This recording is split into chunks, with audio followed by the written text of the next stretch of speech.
An entitled psycho jerk paid for my groceries out of nowhere and then demanded my phone number, even going as far as grabbing my arm and refusing to let me leave until I gave my number to him so he could take me out shopping and spoil me. But thankfully I was able to get out of there after the cashier stepped in and told this guy to get lost. But now I feel very scared and very unsafe, and at this point I don't know what to do. Here's how it happened. Okay, I want to start off by saying that I'm still really messed up from this, and honestly I don't know how to shake it off. For a bit of context, I went to the store just to grab a few things for meals. When I went to pay, the guy behind me suddenly said, "No, wait, I've got it," and then tapped his card on the machine before I could even process what was happening. I then told him, "Oh no, I'm fine, I don't need your help," but he insisted on doing it. It felt really weird, but at the time I froze, and I just said thank you because I wanted the moment to be over with. But it's right about here that things get really weird. He then tells me that I should give him my phone number so we can stay in touch, and that he'd love to take me shopping and spoil me. But to that, I said no politely and very clearly. But as I was grabbing my bags to leave, he grabbed my arm and said, "Listen, you owe me at least your number for buying your food." And when he did this, I felt my entire body lock up. I didn't even know what to say at that moment. The cashier immediately stepped in though, told him to calm down, take his hand off of me, and then told me to leave. And my God, I got out of there as fast as I possibly could. The second I shut my car door, I just started sobbing. Like we're talking full-on breakdown. I felt stupid for freezing, angry that I felt scared, and gross for even having to be in that situation. It was literally a normal grocery run, and I suddenly just didn't feel safe at all. I've already been mentally exhausted for a while. From work, the world, and trying to date in Las Vegas has honestly just worn me down. And if I'm being completely honest, this just broke something in me. I can't stop replaying it. I'm wondering if I should have done something differently, if I should have yelled or caused a scene, or not said thank you in the first place. I know this wasn't my fault, but it doesn't stop me from feeling shaken and very upset over this. So has this happened to anyone else? And what did you do in that moment? How do you possibly stop it from living in your head afterwards? Because right now I'm very upset by this and I don't know what to do to process it. Oh my gosh, this is terrifying. Like seriously, I am so sorry to the original poster that they went through this. Here you are just trying to get groceries and this guy's being a creep. He literally jumps in front of you and's like, "Oh, I'm gonna pay for your groceries, don't worry about it." Like, first of all, what is going on right now? I do not know you. I can understand the notion of like trying to be charitable and nice to other people, but that is not what this was. This guy clearly had ulterior motives. Like, what is he doing? In no universe do you ever owe this guy a single thing simply because he bought your food. Like, that is some crazy psycho behavior, which honestly, I think I would also be freaked out if that happened to me. Like, if the roles were reversed and some lady walked up to me and paid for my groceries and then grabbed onto my arm and said, "No, give me your number," I would be really freaked out as well. I'd be like, what is going on? So you saying like, "Man, I should have done more. I can't believe I froze up." Dude, I probably would have been frozen in fear as well. Like, that is some weird, creepy behavior. And I totally understand where you're coming from too, because it's always like after the fact that you're like, "Man, I should have done this or that or something else." But seriously, I don't think you should be that hard on yourself. Yeah, things could have gone differently, but guess what? You got out of there in one piece. You got away from that weirdo, and thankfully the cashier helped out. Because like he said, this is not your fault. It is not your fault that this guy decided to be a freaking weirdo and basically try to hold you hostage until you agreed to his creepy demands. Like, that is some unbelievably toxic behavior, and I'm so sorry that you dealt with that. If you like Am I the Jerk, you're probably going to love Am I the Genius. Check it out, link down below in the description.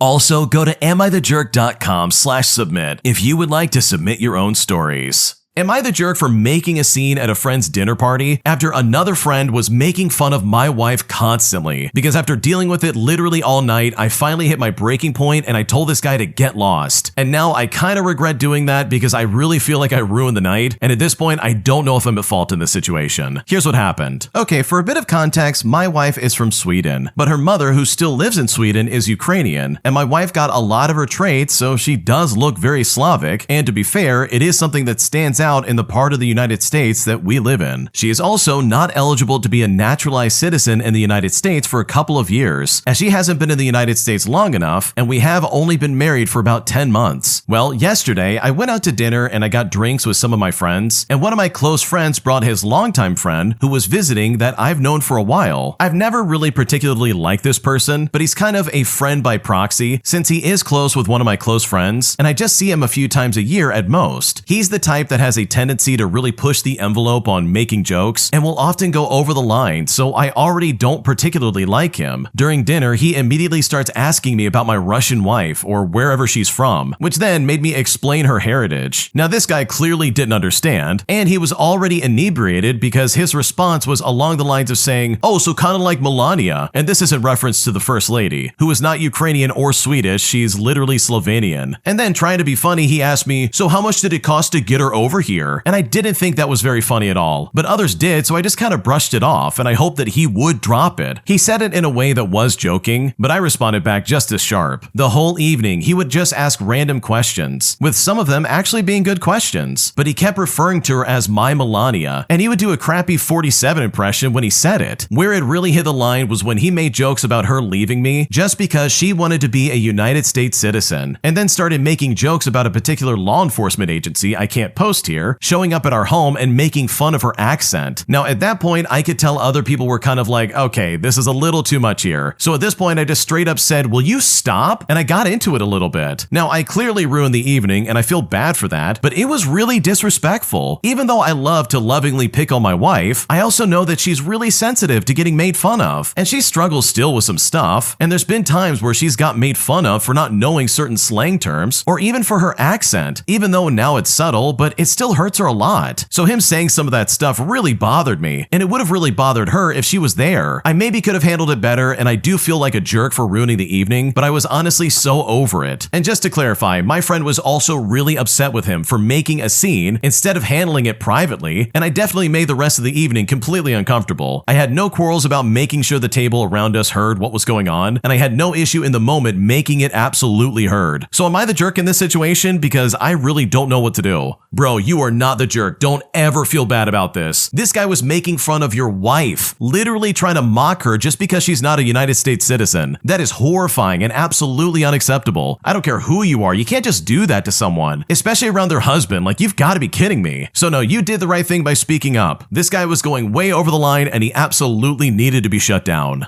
Am I the jerk for not wanting to contribute to a retirement gift for a coworker who literally treated me like crap for years, all before they retired? Because right now I'm getting a lot of grief from my other coworkers and from management that I need to contribute, otherwise it's going to be obvious that I didn't. But when it's all said and done, I'm still refusing to do so. And at this point, I don't know if I'm making a mistake or not. Here's what's going on. Okay, so my coworker, who I will call Linda, is retiring next month after 40 years at the company. Human Resources is currently collecting money for a big retirement gift, and they're asking for $50 per person to buy her a fancy watch. Now, it's really important to know that Linda has been absolutely terrible to me ever since I started 3 years ago. She's made comments about my age, questioned my qualifications, undermined me in meetings, and generally treated me like I'm incompetent. When the collection envelope came around, I passed without contributing. My manager pulled me aside asking if I forgot, but I said no. I'm choosing not to contribute. She then looked shocked and said everyone contributes to retirement gifts, but I said I don't feel comfortable giving $50 to someone who's been hostile to me for 3 years. Well, my manager said I'm being petty and holding grudges. But I said it's not a grudge. It's choosing not to financially celebrate someone who made my work life miserable. But now several coworkers are giving me weird looks. Someone left a sticky note on my desk saying to be the bigger person. And the collection organizer came by again asking if I could reconsider. I told her my decision is final. And she said it'll be obvious I didn't contribute when they announced the gift amount. And I said that's fine. Now, my boyfriend thinks that I should just contribute to avoid drama, but I genuinely just don't want to give money to someone who's been mean to me for several years. So honestly, am I the jerk here? Because I don't know what to do anymore. Bro, I would stand on business so hard these people would not know what to do with me. Are you kidding me right now? We have someone who actively has made you feel like crap for 3 years, and then suddenly everyone's coming around being like, oh my god, you should give money towards her retirement gift. But it's like, no dude, I'm not gonna give money to someone who treated me like crap. Are you kidding me right now? There's no way I'm gonna let that happen. And honestly, that's really how I feel. There's absolutely no excuse for this behavior. She was a terrible coworker, and then suddenly you're supposed to be like, oh, let's put all that aside. Never mind the fact that she made my life miserable. I'm gonna give her some money. Let's get her that new watch. Like, no, screw that. Like, at that point, I would almost hope that she would know it was me. Like, good lord, you can't just treat someone like that and then expect some kind of like professionalism when it's like, dude, you never gave that to me. So no, I would absolutely stand my ground if I was in this situation, and I would say, no, I am not gonna give any money to this lady. mentality, because it's always the toxic people that you're supposed to be the bigger person for. It's always the worst people in the family, the office, the friend group that you're supposed to like turn a blind eye to and turn the other cheek and be like the better person. But never in a million years will anybody go to Linda and be like, hey, you were kind of a jerk for like the past few years here, so no, I'm not going to give you any money either. You can take that watch and shove it where the sun doesn't shine. Like, screw that crap. So no, I don't think you're the jerk, and honestly, I would do the exact same thing. My entitled coworkers literally never cover my shift anytime I request it. So I decided to get some petty revenge by literally returning that energy right back at them, showing them exactly what it feels like when no one's got your back. And once it was all said and done, it honestly felt really good to get back at some people. Here's what happened. So, like most workspaces, my workplace has an option where if you have a shift that occurs on an inconvenient date, you can offer that shift to another employee. However, if no one takes the shift, you still have to go. Now, 2 different times I've covered a coworker shift. However, 3 different times I've offered a shift. And do you know how many times a coworker has covered those shifts? Never, not once. And this is despite the fact that there are 8 other lot attendants. The last time was in October of 2024, and that was the final straw for me. I vowed that from that point forward, I will no longer be covering my coworker shifts. And you know what? I've stuck to that. I haven't covered a single shift ever since then. Well, in December of last year, my human resources representative asked me via email if it was possible for me to switch my shift so that I could cover the shift with a fellow lot attendant the next week due to there being a Christmas party that this coworker wanted to go to. But guess what? I said no. I had plans that particular night and I can't do it. So the human resources person thanked me and just left it at that. But here's the thing. I didn't have any plans that night. I just didn't want to do it. This coworker, by the way, after not covering my shift 3 different times, had the absolute audacity to ask me to cover his shift. Well, as is often said on the internet, poor planning on your part doesn't constitute an emergency on my part. I understand that no one is under any obligation to cover their coworker shift. However, they need to understand that their actions have consequences. And just like the old saying goes, what you put in the world always has a way of coming back to you. Because if you don't do someone else a favor, then they will be less inclined to do you a favor. Okay, I love this and I live by this mentality, dude. This is the energy I absolutely claim. If I've gone out of my way to cover some of your shifts and then you don't do the same for me, then congratulations, I will never help you again. Sorry, not gonna do it. I don't think so. Like, I'm not gonna be taken for granted. I'm not gonna be taken advantage of. Like, that is not fair for me at all. So good for you for standing on business and saying, sorry, I'm not gonna do this one. I've got plans, even though you didn't have plans. Because if your coworker can't be bothered to help you out, then you're under no obligation to help them out in the slightest.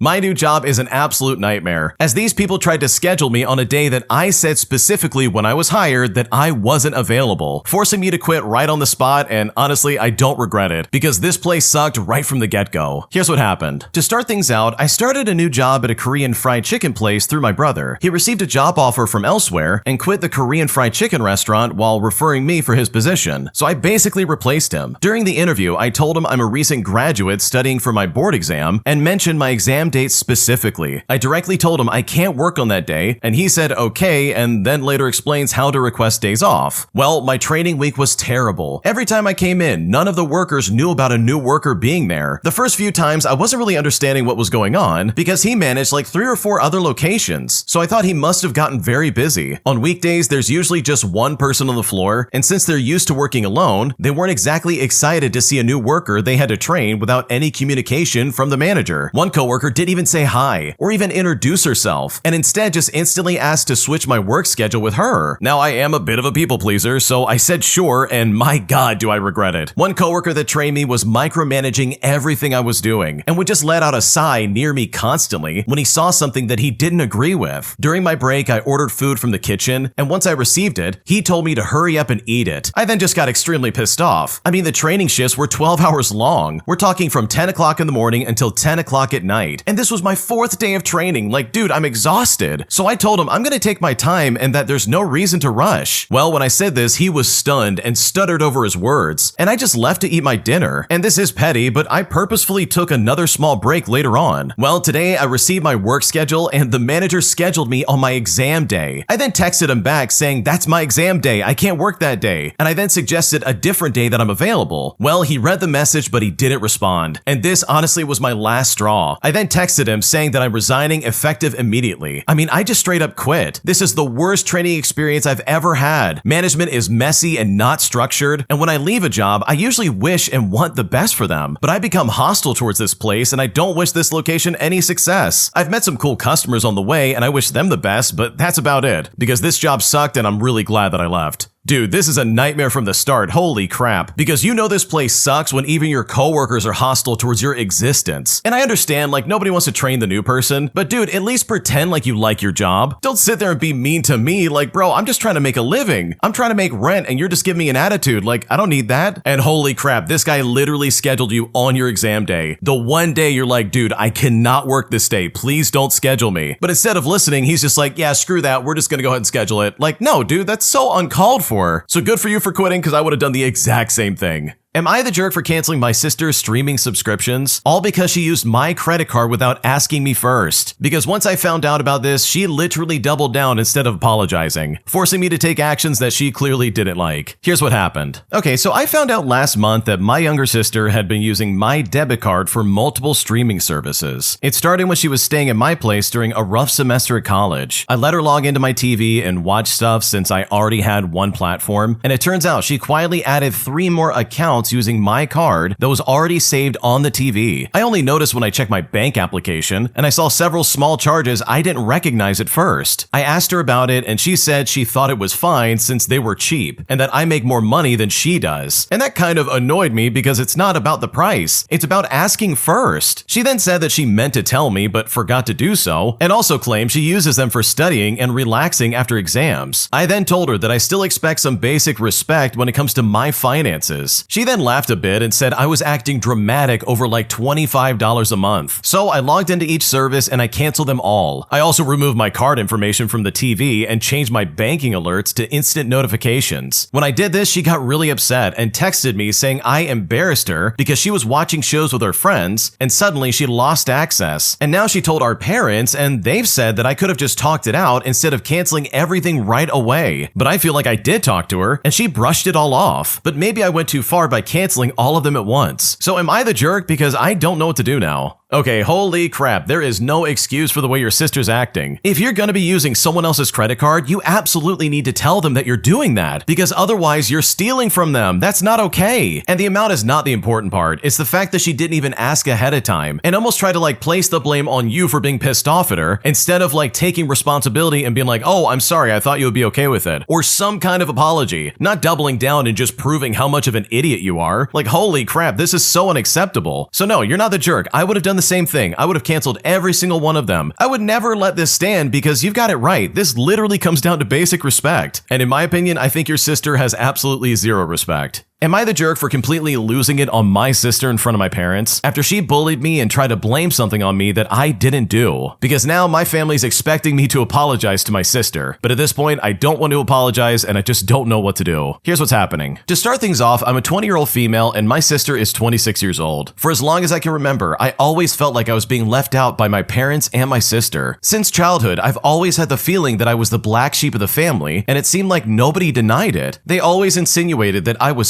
slower, more difficult, and weirder than the other children. And somehow, I never had the paternal and maternal comfort that a child suffering from emotional problems would have. This intensified when I started my early teenage years, which were really difficult times for me in terms of mental health. And they were never there for me, and often made things even worse. I shared a room with my sister, and there were days when I would cry myself to sleep, and she wouldn't say a single word to me. I used to complain to my parents, saying I wanted to see a psychologist because something was wrong, and they just completely ignored me. I became an adult 2 years ago, and honestly, nothing has changed. The passive-aggressive comments directed at me are still the same. The laughter when I make any comment continues. I've always felt and still feel like a target of jokes. My sister also loves to tease me. It seems like she wants to elicit some kind of reaction from me because she knows how sensitive I am and how easily I cry. Yesterday at dinner, my mother implied that I had drunk almost the entire Coca-Cola, but I had not even touched it. And that angered me because the blame was only on me again. My sister then immediately started making jokes and teasing me, indirectly calling me a liar. And at that moment, it seemed like something inside of me woke up, and I simply told her to get lost in front of my parents. Only I didn't tell her to get lost, and instead I swore at her. Now, they were obviously shocked, and she said I shouldn't be upset over a Coca-Cola, but I said it wasn't because of that. Instead, I'm so fed up with how they treat me. The next day, my mother came into the room and said that my behavior was awful, which I completely agree with, and she said I should control myself. Furthermore, she told me to apologize to my sister. I've been thinking about it it all day, and honestly, I don't want to apologize. Yes, I know I shouldn't have yelled, but honestly, I still don't want to do it. I tried to explain, to say that I didn't like the jokes that she made, and that she was doing it to provoke or hurt my feelings, but my mother simply turned her back and just left the room. My logic is if they never wanted to listen to me, then now they're not going to listen to what they want to hear. On the one hand, I'm happy to have surprised everyone in that way, something I'd never even done before, because now if they bring up the subject, I can simply say what I think, what I've always felt, and what all those years of pent-up anger have resulted in. My whole family thinks I'm wrong, and I don't have any close friends that I can ask if my choice to defend myself is the right one. So seriously, am I the jerk here? Because right now I don't know what to do.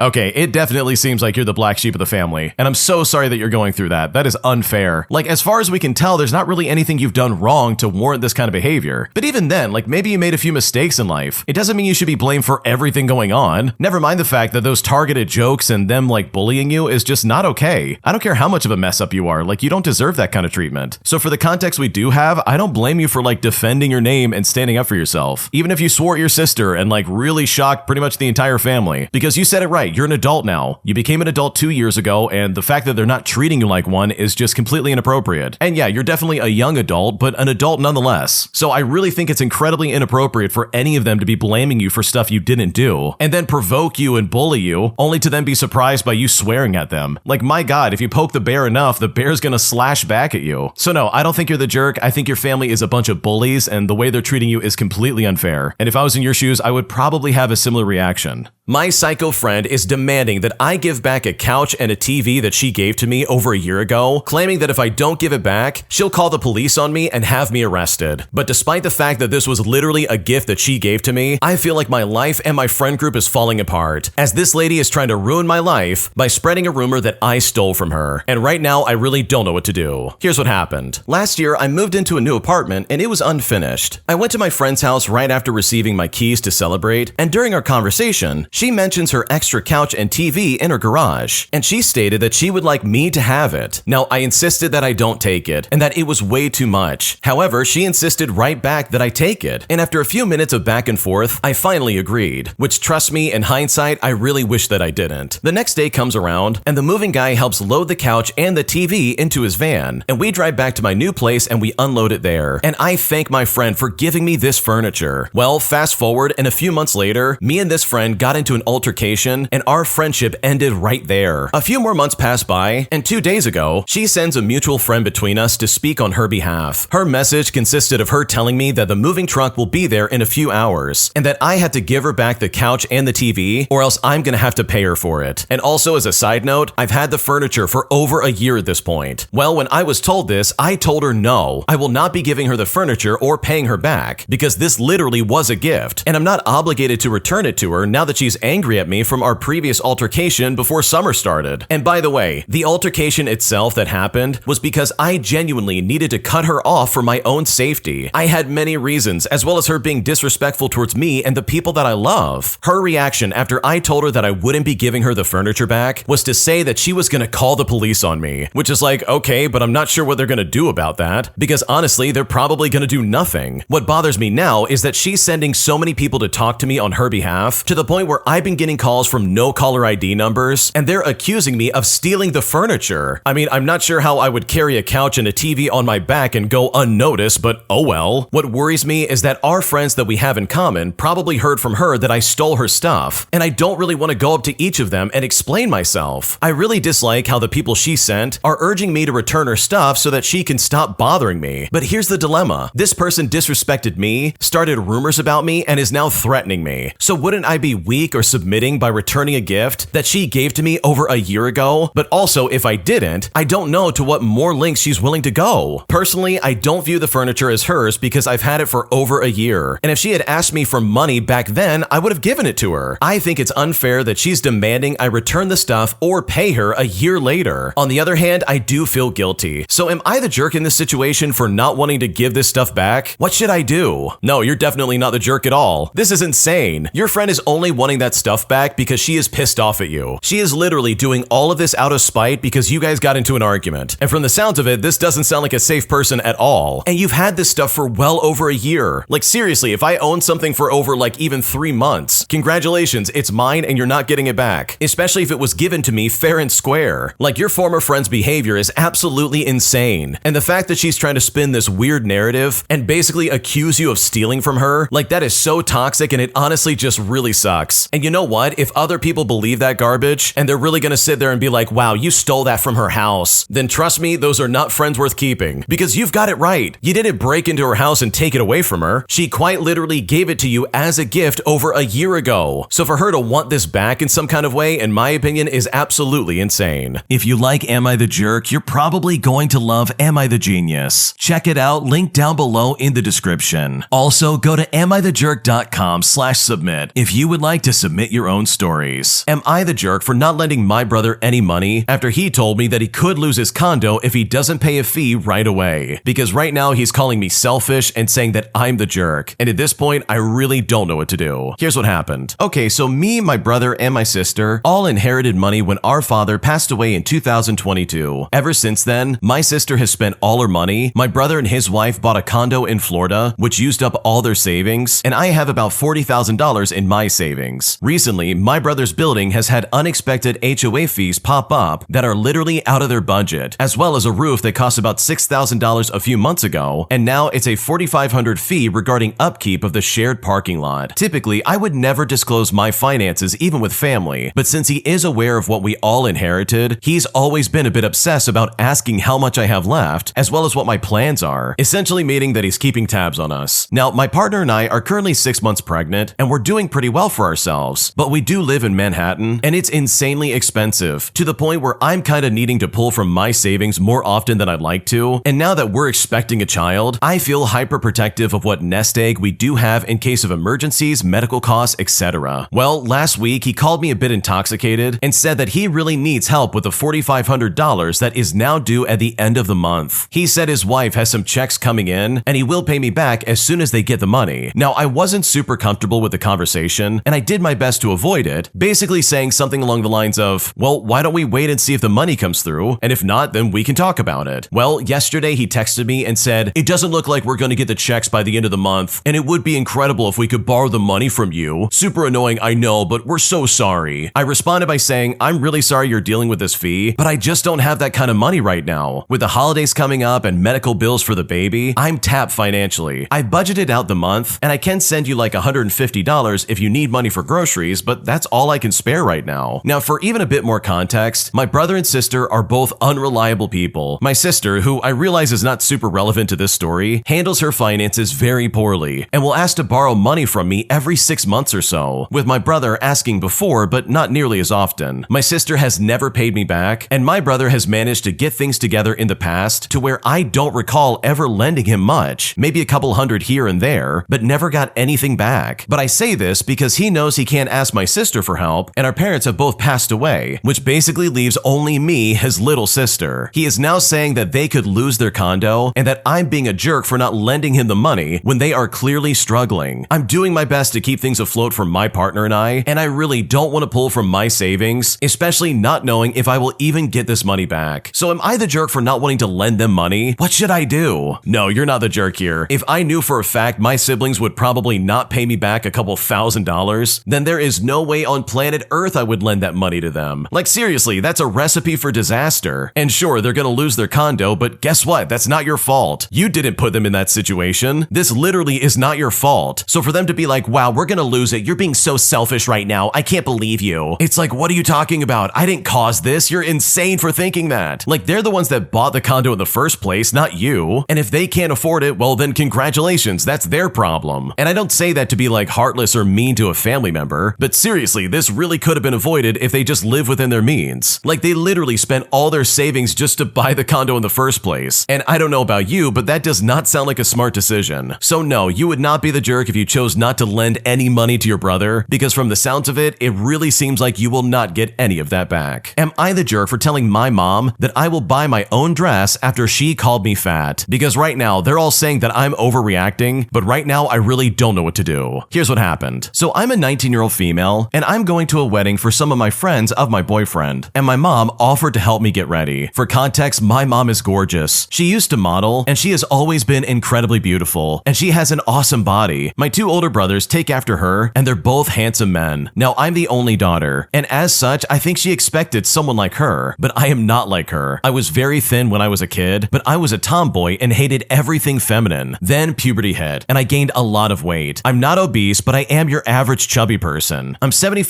kilograms at about 165 centimeters, so I'm overweight, but not overly so, I guess. Also, I don't look a lot after myself in the sense that I don't really go out of my way to do skincare or any kind of makeup, but I do love my mom, and she does truly love me, but she isn't a kind person. All through my teenage years, she made a lot of harsh comments about my appearance and my weight. I'm a sensitive person, so this used to affect me a lot. I can usually take criticism fairly enough if it's phrased nicely, but I can't take it if there's even a hint of mockery or meanness in it. Anyways, it's not that big of a deal now. Years back, I was honest with my mom that her comments really affected my self-esteem, and she seemed to tone it down. Occasionally, she will still do it, but not that often. She just can't help herself, I think. It's her way of showing love, but it makes me hate myself. When I'm next to her, she will scan my face for pimples, and if she finds one, she will actively ignore me to pop them. Or I will be doing something alone, and she will come over to comment that my hair looks bad, and I need to use this different product. Or sometimes I'll be walking, and she will comment that my belly is large, and that I need to go to the gym. Things like that. I know they're not bad, but I just can't take it. Which then leads me to the situation at hand. She was giving me dresses to use to the wedding, and we have always shared dresses, so this isn't news. One of the dresses that she lent me was one that she used 2 years ago at my graduation, and when I put it on, it was pretty tight. Her and my aunt tried to force it closed, but it was still struggling. Now, I said that they should stop, but they continued to force it, and the zipper basically broke down completely. When it happened, my mom blurted out, "Wow, you really are fat." And my aunt bursted out laughing and started teasing me about being chubby, and I just kept silent. We tried on a few more dresses, and I chose a pretty one that fits well and was elastic, and that was that. Then afterwards, my mom asked me if I really had been going to the gym, and said that I would have to suck in my belly during the wedding, just so it didn't show so much in the dress that I had picked. At that point, I got fed up, and I told her that I was sick of her comments and I would buy my own dress to go. Now, my mom thinks that I blew up at her for nothing, and that I'm about to spend money over a tantrum. Meanwhile, my siblings think that I'm being dramatic, and that I'm just mad that I'm fat. But my friends and my boyfriend think that I'm right. So truly, am I the jerk in this situation? What should I do? No, you're not the jerk here. Your mom, your aunt, and all of your siblings suck. Like, they literally just suck overall. She's making fun of you because of your weight. Like, obviously there's some kind of conversation going on behind your back, and the fact that you're not in on it is really just disturbing. Like, why else would your aunt laugh out of nowhere after your mom was like, "Wow, you really are fat," almost confirming like a conversation they had in private about you? Like, that's crazy and so incredibly mean. And it's so awful that your siblings are like, "Wow, you're being dramatic. You're just mad because you're fat." And it's like, wow, thank you so much for revealing your hand. You're also pointing out the fact that I'm overweight. Which, I mean, come on, let's be honest for a second. Absolutely anyone on the earth who's not a model would easily be seen as chubby or fat if they were standing next to a model and trying on some of their dresses. Like, I don't care if she used to be a model. She clearly keeps up with her appearances, so it's like, okay, we just have different body types. Like, if I was in your shoes and my mom made that comment towards me, I would be like, okay, well, I'm just not gonna deal with you. Why should I have to deal with your stupid comments? Like, that is unbelievably toxic, and you don't deserve that. So no, you're not the jerk in this scenario, because the way your family's acting, in my opinion, is unacceptable. My toxic managers forced me to drive a delivery truck that definitely is out of order, as this truck quite literally was not fit to be on the road, despite the fact that I voiced my concerns many times. So after dealing with this for so long, I decided to maliciously comply by driving this vehicle anyways, and getting this company in so much trouble that they had to pay $65,000 in fines. Here's what happened. Okay, so back in the day, I was a truck driver. The company had a few trucks that were made for different jobs, and depending on the job you had to deliver, determined the truck you drove. So it was not too uncommon to drive 3 different trucks in one day. Now, the company was awful on maintenance of the vehicles. Over the years with them, I received a few fines for things like no inspection and stuff like that, and even though I received the fine, the company would pay for the fine. So basically, no harm, no foul. Finally, our big truck really started to go downhill, and it got to the point where it was barely running and needed a ton of repairs costing thousands of dollars to fix it. I told the company that I refused to drive the truck as it was an accident waiting to happen. Well, this lasted a week, and then they said I needed to drive the truck for one delivery, and unfortunately, I agreed out of a need to be a team player clear and service my customer. Well, as expected, the drive was horrible. It was leaving a trail of smoke 10 feet high as I drove the highway. I knew I was in trouble when they loaded a case of motor oil in the cab for me to fill the engine if needed. On the way there, the cars behind me were turning on their high beams just to see, literally all because of the smoke trail I was leaving. Then, as the sun finally came up, people were pulling up next to me on the highway, they were honking their horns, and they were flipping me the bird. I found out so much liquid oil was coming out of the exhaust that oil was landing on the vehicles behind me. It was only a 50-mile round trip, and the truck lost 24 quarts of oil and almost a tank of fuel. So I again told them that I would not drive the truck until it's fixed. As a truck driver, you are required to do a pre-trip inspection of the vehicle prior to driving every single day. You mark down defects, and there is room for notes in the logbook. One copy stays in the truck, and one copy goes to the company, with a third copy going to the DOT if requested. So I made sure to fill this out every time I drove this truck. I also made a separate list, mostly as a note for myself, covering things that I thought were important, but not necessarily a part of the pre-trip inspection. The next day I came in and I found the truck fully loaded. I told them I was not driving that truck, but they said, well, you have to do it. So after a quick thought, I said okay, but this is where my malicious compliance begins. I pulled out of the lot, and at the traffic light, I would make a left to head to the job. However, I was out of fuel, so I had to turn right to get to the gas station to fuel up, and then backtrack just to head to the job. And yes, I'm talking about getting gas. It was a 33,000-pound truck with a gas engine. Well, the DOT was set up on the other side of the road just before the gas station, and they watched as I drove by, wishing they could get me. Now, in case you don't know, DOT stands for Department of Transportation. For big trucks, they run the weigh stations on the highway, but in heavy truck areas, they set up mobile stations and inspect trucks randomly. They verify that paperwork is in order and that the vehicle and driver are safe. And trust me, any fines here are incredibly expensive. Plus, they can put a truck out of service, meaning that it cannot be driven until it's repaired, which at that point means the truck needs to be towed and fixed. So anyways, I pull into the fuel station, and as I'm filling up, I can feel them watching me. So I leave the fuel station and I head back towards the DOT,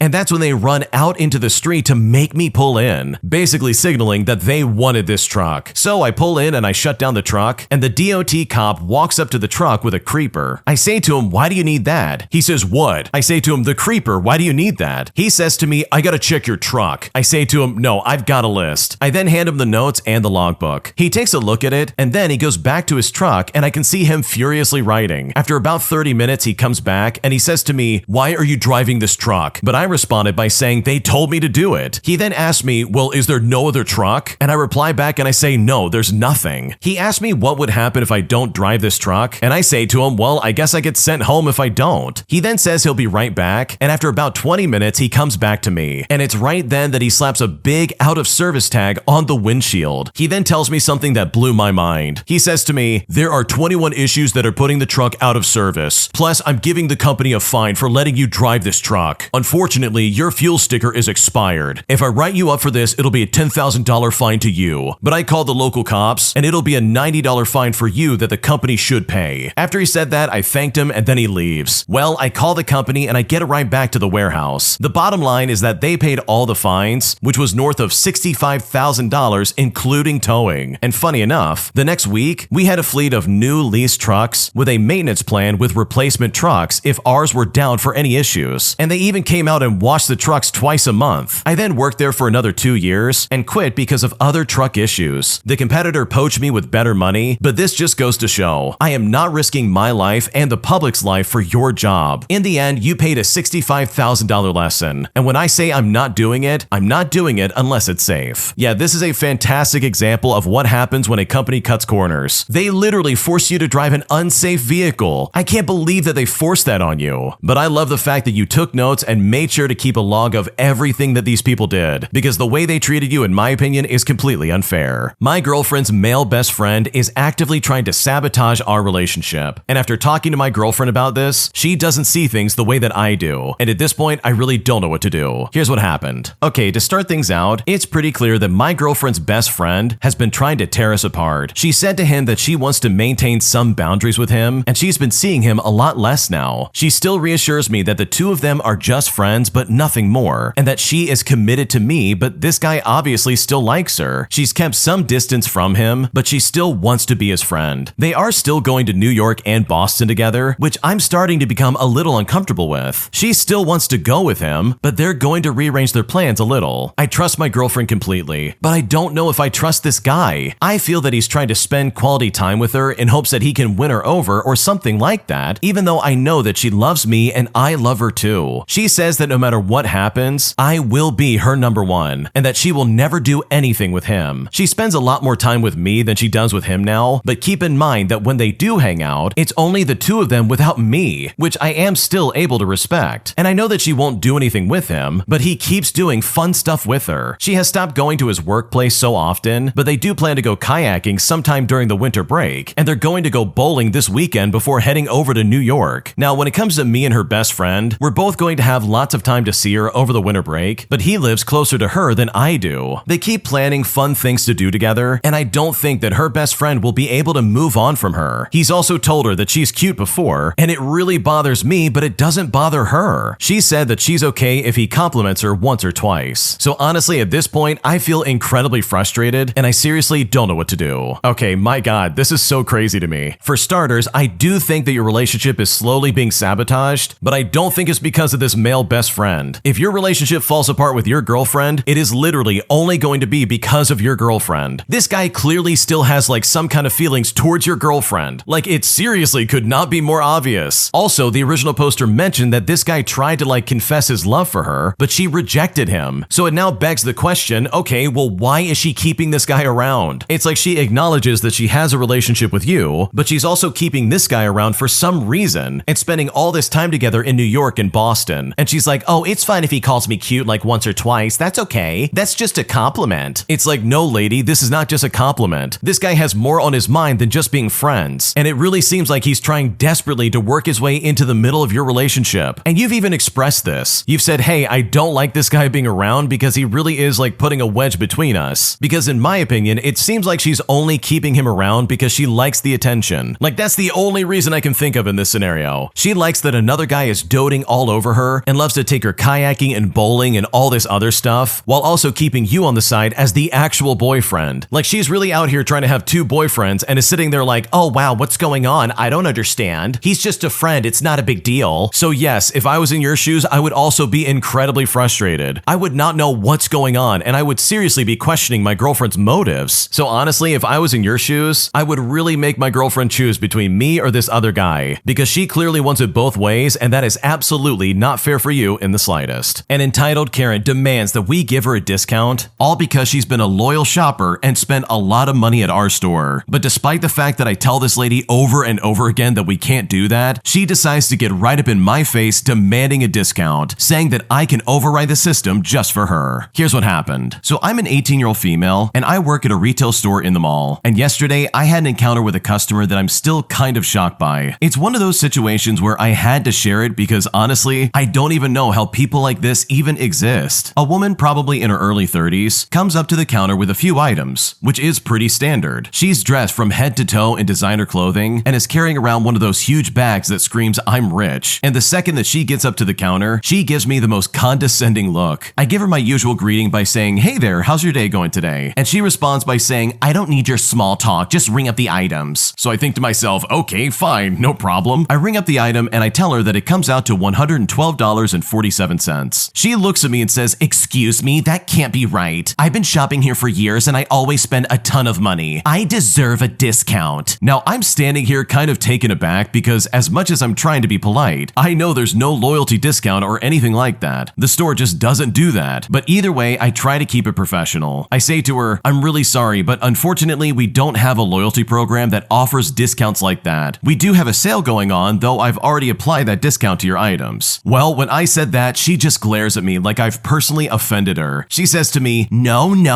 that is not what I'm talking about. I'm a VIP customer here. I'm a regular. I spend a lot of money. I should get a better discount and you need to do something about this. At this point, I'm just trying to keep my cool because honestly, I know where this is going. I say to her, I really wish I could help more, but I can't offer a bigger discount unless there's a promotion running. That is just the policy here. She then huffs and leans over the counter to get even closer to me. She looks at me and says, I'm telling you, I know you can override the system. Just give me the discount because I deserve it, okay? Now, I am not dealing with this, but either way, I stay calm. I can't break store policy, and I'm just trying to get through this conversation without making it worse. I say to her that no, I really can't override the system, but I can ask my manager to check if you'd like. She then sneers at me and says, fine, get your manager. Maybe they'll have some common sense. So I call my manager over, and she comes over all calm and professional, ready to handle the situation. This Karen immediately jumps into her complaint. This girl is refusing to give me a discount. I've been shopping here since the store opened, and I spend so much money. You need to do something about this. My manager looks at me, then gives a quick glance at the total and just sighs out loud. She knows exactly what's going on. My manager says to her, I'm sorry, but as my employee mentioned, there's no extra discount unless it's a promotion. We really value our customers, but we have to stick to our store policy. This Karen then says, you have got to be kidding me. You're going to lose business by treating loyal customers like this. I will never shop here ever again, and I'll tell all my friends how terrible your store is. And with that, this Karen grabs all her belongings off the counter and then literally storms out of the store without buying anything. All that drama, and she didn't even buy the stuff that she came in for. And I don't know if I should be relieved or frustrated. I just can't believe how entitled some people are. She honestly thought that demanding a discount and threatening bad reviews would somehow get her special treatment. Yeah, this kind of behavior is so annoying. First of all, if I was like the employee there, I'd be like, wait a second, you're never coming back? Do you promise to never come back? Because that would be great. Like truly, this is a victory because you never have to deal with her ever again. But seriously, for her to demand some kind of discount just because she shops there a lot, that is obnoxious and so uncalled for. And chances are she's probably just some scammer that's trying to like, I don't know, work the system in some way. Because not even your manager knew who this lady was. If they did, they probably would have told you about it and reprimanded you afterwards. They would have been like, oh yeah, she comes here a lot, you've got to do what she says. But that clearly wasn't the case, so this lady was probably just trying to work the system. So good for you and your manager for standing your ground, because this lady sounded incredibly annoying. If you like Am I the Jerk, you're probably going to love Am I the Genius. Check it out, link down below in the description. Also, go to amithejerk.com/submit if you would like to submit your own stories. An idiotic robber gets cold feet in the middle of the act, choosing not to steal from our grocery store while also unsuccessfully stealing a bike from the front of our store. And I've honestly never been more perplexed at somebody failing to break the law. Here's what happened. So a few years ago at this point, I was working in a grocery store, which is unlike the sports equipment store that I work at now. I remember this story well because 2 days in a row, something stupid happened, and this was one of them. 2 days before our National Day, I was at work during the evening. Suddenly, while I'm having my lunch break, my colleagues come in and ask me for help. So I follow them, and on the way, I'm briefed about a thief having stolen a bike from the store entrance. For reference, a man who was a regular customer, who always rode his bike to the store, had his bike stolen, and he would normally park it inside, but for whatever reason he didn't. Well, lucky for him, there are cameras in the entrance that caught the culprit red-handed, and this is where the hilarity ensued from here. I go check the security tapes to prep for the police to show up, as the victim had been called, and this is what I observed. About 5 minutes after the bike was left in the entrance, the culprit shows up, looking back and forth a few times. He puts some gloves on and walks off with the bike, with his face clearly in view. Well, fast forward about 7 minutes, and the thief returns to the store. The victim is still there, and they start talking together, and it turns out they know each other. Now, there's no way in the world we can tell the victim that it's the thief, since we have no idea if he becomes violent or not. So we keep our eyes on the thief, which is something he eventually notices. On the camera feed, you can see him walking around and shoving stuff into his shirt and pants like a sneaky beaver. When he notices us observing him, he panics and starts emptying the stolen goods from his pants and shirt in random locations around the store before leaving. Well, the cops eventually showed up immediately after he left. I show them the tapes and we identify the guy, and believe it or not, they already knew him. And while I was talking with the police, the bike had magically shown up in the entrance again, with the police leaving to go pick this guy up anyways. So truly, to the thief that had cold feet, I hope you stay safe, because the police are on their way to pick you up as we speak. Oh man, that story is crazy for so many reasons. The guy stealing the bike from the customer was a friend of the customer, and this is also someone that the cops already knew about. Like, what is going on right now? How did the cops know that this guy's like a notorious thief, but the friend doesn't know that this guy has a sketchy past, as well as the fact that he was going to steal his own friend's bike? Like, this is the weirdest and most unsuccessful heist on planet Earth. So yeah, hopefully that guy got arrested, because people who steal like that, in my opinion, are absolutely pieces of garbage. Today, I really messed up by calling my professor daddy during a Zoom class presentation, because right now, I don't know if I'll ever live this down, and at this point, I really don't know what to do. Here's what happened. So yeah, this happened earlier today, and I still want to die. I'm a 20-year-old female, and I had to do this big presentation on Zoom for one of my classes. I was already nervous because public speaking freaks me me out, but I had my notes ready and I was just trying to get through it. About halfway through, my professor, who is this super serious older guy, stopped me and asked a question. I went to unmute myself, and instead of saying yes, professor, my brain fully glitched and I said yes, daddy. The second it left my mouth, I just froze. The whole class went dead silent. Then someone in the chat was like, no way, and people started spamming laughing emojis. My professor just stared at me for what felt like forever and was like, let's move on. I tried to play it off and keep talking, but I was so flustered I forgot half my points, and people in the chat wouldn't stop. One dude literally renamed himself Daddy on Zoom. I logged off right afterwards because I couldn't deal with the shame. Now my group chat is roasting me nonstop. They're sending me memes and calling me Daddy's girl, and I'm scared to show up to the next class, and I swear I will probably never live this down. Okay, honestly, this is hilarious, because this has literally happened to everybody at some point. Maybe not to the extent of you calling them daddy or even like mommy, but I know I've called my teachers in class mom or dad when I was in like high school or even like elementary school, but the fact that this happened in college is even funnier. So I know if I was in your shoes, I would just roll with it and laugh with them, because objectively speaking, this is really hilarious. And I think that if you just go with it, this will probably make the entire situation a little bit easier to handle. Would I be the jerk if I tell my husband's ex that she has to move out after she and her kid had to move in with us temporarily? Because right now, I'm being judged incredibly harshly by my family, and at this point, I really don't know what to do. Here's what happened. Okay, so I've been married to my husband for 1 year, but we've been together for 3. He has 2 children, ages 6 and 8, from his previous relationship, but we do not have any kids together. Their mom, who we will call Anne, has 1 child, and they have a good co-parenting relationship, and Anne and I get along. Last week when Anne picked up the kids, she told us that the kids might need to spend a few weeks with us because her and her current husband are getting a divorce. Now, the house is in his name as he had it when they got together, and she's been a stay-at-home mom for their whole relationship. She said she was going to stay with her sister, but they don't have enough room for all 3 kids. Now, I jumped in before my husband could say anything, and I offered her the guest room and told her the girls can share a room here just like they do at her house. That way, she didn't have to miss her time with the kids, and we could help with her daughter while she gets a job and gets things figured out. Well, she thanked us and said she'd let us know when she would be moving out as soon as she could. My husband asked me if I was 100% okay with it, and that it wouldn't be fair to get her in here and then have an issue later on, but I told him I was okay, and we would work through anything that comes up. Well, that was 3 months ago. She has lived with us for 2 months now, and everything is great. And it's actually better than great if I'm being honest. Having her here means I don't have to take both kids to the store if I need something for dinner. Housework is divided between 3 people, and she's gotten a job and isn't having to pay for childcare, which is about $700 a week in our area. And even though I told her she didn't have to, she is giving us $500 a month for bills. Now, I was talking to my sister and my cousin at our early Thanksgiving, and my sister said I'm crazy for letting her stay with us, that I'm devaluing myself as a partner, and I'm being a jerk to myself for allowing this to continue, with my cousin agreeing with her. She said the only reason his ex would agree to stay is if she still wanted to sleep with him, and him agreeing means that he wants to as well. Now, I don't see them behaving any differently than before, and I truly trust my husband, but now I'm starting to doubt my decision. So would I be the jerk if I tell her that she needs to find somewhere else to live? Would I be a jerk to myself if I don't listen to them and let her stay? What should I do? Okay, for starters, this is definitely something you should probably talk to your husband about first before you make any kind of decision. Imagine going in there and being like, okay, it's time for you to move out, and I'm only making this decision because of my sister and cousin. Like, what are we doing right now? That doesn't seem rational at all, because that's kind of the vibe I get from this, where it seems like you're only wanting to do this because you're being judged for it, instead of this being like some kind of decision that all of you want to make, namely you and your husband. And don't forget, when you say, hey, you've got to move out, you're literally uprooting a lot of children out of their lives all of a sudden. So sure, if you do want her to move out, then there might be some middle ground where you're like, okay, you've got like 60 days to find a new place to live, and we can help you find somewhere to live to get that process going. But to go there and be like, you've got to leave now because I'm being judged, like that's crazy to me, and that is absolutely irrational. And no, you're not devaluing yourself as a partner, and just because your husband agreed to this doesn't mean he wants to sleep with his ex. Like, your sister and cousin are completely out of their mind. They don't know what they're talking about. So personally, I think the way you handle your house is your own business, and I definitely would not allow anybody to make that decision for me. I found out that my boyfriend has been hiding $63,000 in credit card debt, and now after being lied to for several years, I feel like I'm at a breaking point and I now don't know what to do. Here's what happened. So I've been with my boyfriend for over 1.5 years. We live together and he is my best friend, and I honestly thought that we had it figured out. The other day, I grabbed a piece of mail for him someone dropped off from his old building. They said it was a check, so I opened it, and it ended up being a consolation loan offer of about